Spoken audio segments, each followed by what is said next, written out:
অনেকদিন ধরে বাংলাদেশ জাতীয় ক্রিকেট দলের বাইরে আছেন সাকিব আল হাসান। রাজনৈতিক কারণে দেশের বাইরেই রয়েছেন তিনি।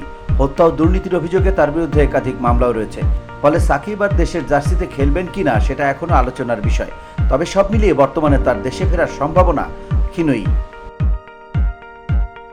বাংলাদেশ ক্রিকেট বোর্ড তথা বিসিবি থেকে একাধিকবার বলা হয়েছিল সাকিবের জন্য দরজা খোলাই আছে। এতদিন সাকিবের ভবিষ্যৎ নিয়ে স্পষ্ট কিছু না বললেও এবার বিসিবি সভাপতি আমিনুল ইসলাম বুলবুল জানালেন, সাকিবকে জাতীয় দলে ফিরতে হলে আগে দেশে ফিরে আসতে হবে। একটি টেলিভিশন চ্যানেলকে দেয়া সাক্ষাৎকারে বুলবুল বলেছেন, সাকিব আল হাসান বাংলাদেশের ক্রিকেটার, সে সব ফরম্যাটে রিটায়ার্ড করেনি, তাই সে অ্যাভেলেবেল। ক্রিকেটার হিসেবে তাকে দলে আনতে হলে আমি তো পারবো না, সেটার জন্য সিলেকশন টিম আছে। আর সিলেকশন টিম যদি মনে করে সাকিবের ফিটনেস ঠিক আছে তবে সাকিব খেলতে পারে। সাকিব এখন দেশে নেই, যদি দেশে থাকে তখন সিলেক্টররা চিন্তা করতে পারবে সাকিবকে প্রথমে দেশে আসতে হবে বা দেশে থাকতে হবে, তারপর বিসিবি সেটা নিয়ে চিন্তা করতে পারে।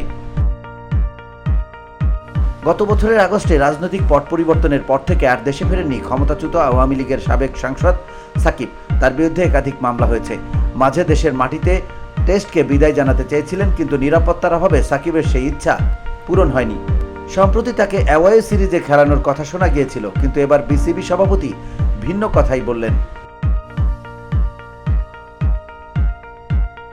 VOD Bangla news desk.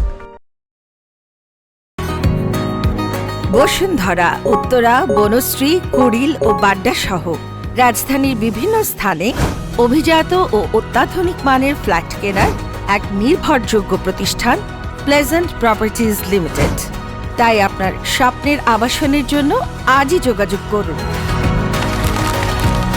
Pleasant properties limited, where destiny matures eventually.